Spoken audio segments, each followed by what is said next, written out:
Welcome to Skovision training videos. My name's Doug. This lesson will be about how to create a new outcome in your plan.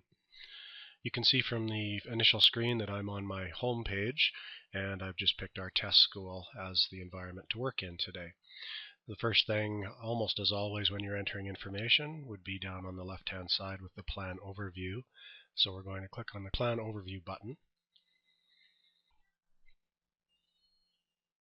You can see in the example that there are the two main apples.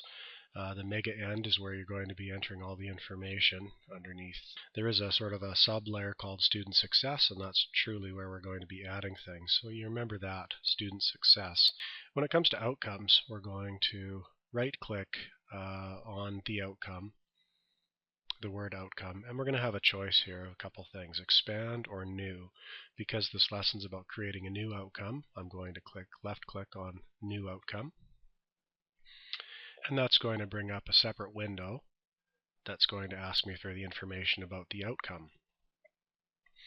So you can see here new outcome at the top, and then provide a detailed description of the outcome. So this is where you can put your outcome in. I'll just put a test outcome right there. Another thing we need to do is to link it. Under each student is going to be the student success apple, if you will. I'm going to select that, and that's the end that this outcome is going to be linked to.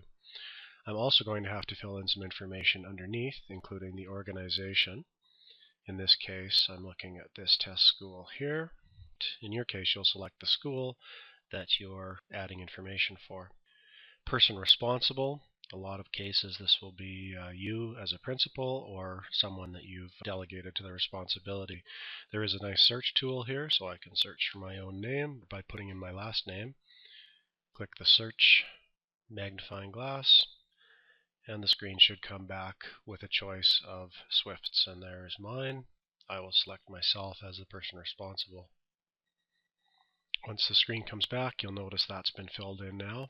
The other thing that needs to be done is the start date and finish date. When I click in the box, you'll see a calendar comes up, and I can choose the date range for which I would like to have this outcome be applicable.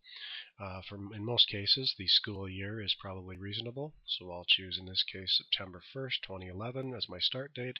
Click in the finish date box, and again I can use the navigation buttons here to go to the end of the school year, June 2012, and I'll pick June 29th as the last day of the school year. You'll notice as well what I've had to fill in has red asterisks beside it. So you'll notice we filled in the outcome, the ends that it's attached to, the organization to which the outcome is assigned. Here you'll see the person to which the outcome is assigned, and then a start date and finish date.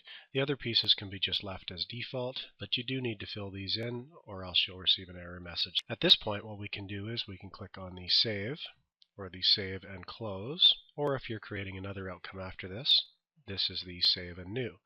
In my case, I'm finished, so I'll click the save and close.